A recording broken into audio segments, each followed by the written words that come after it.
In the third year of my marriage to Conrad Hollowell, after being blind for 10 long years, my sight finally came back. I was so overwhelmed with joy that I ran all the way home, eager to tell him the moment I opened the door. But instead, what I walked in on was him and Estelle Denier wrapped around each other in our bedroom.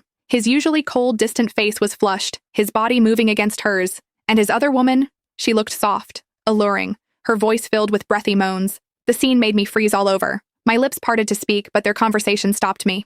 "Conrad," Estelle said with fake worry, "when are you planning to stop Ophelia's meds?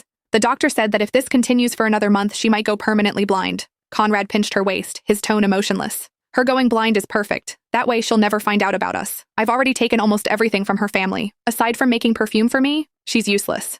My heart clenched so hard it hurt when I heard those words. A flicker of smugness flashed in Estelle's eyes before she put on a show of guilt. "Still, I was the one who hit her mother with my car back then. We should at least leave Ophelia something. Think of it as my apology."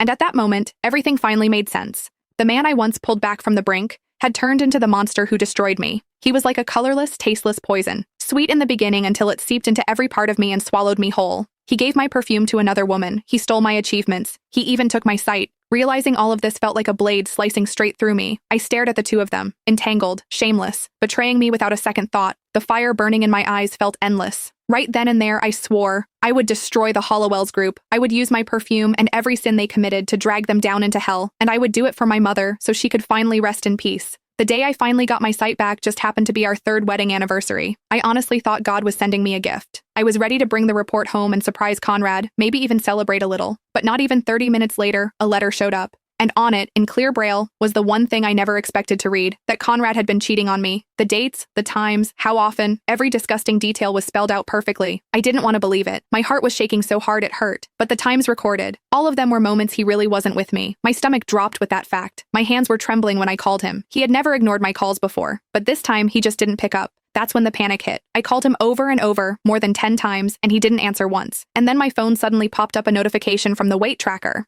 "Your current weight is 3 kilograms more than your previous measurement. Rapid weight gain can damage your health. Please pay attention." The moment I saw it, everything inside me just collapsed. There was a woman in my bedroom, standing on my scale. I snapped. I grabbed a taxi straight home. The second I set foot inside the villa, I heard it. Her breathy little moans floating down from upstairs, mixed with a man's low voice. I didn't even need to see. I knew that voice. After more than 10 years, his voice was burned into my bones. I just never thought he would sleep with another woman. I wanted to storm upstairs and scream at him, but then I heard them talking.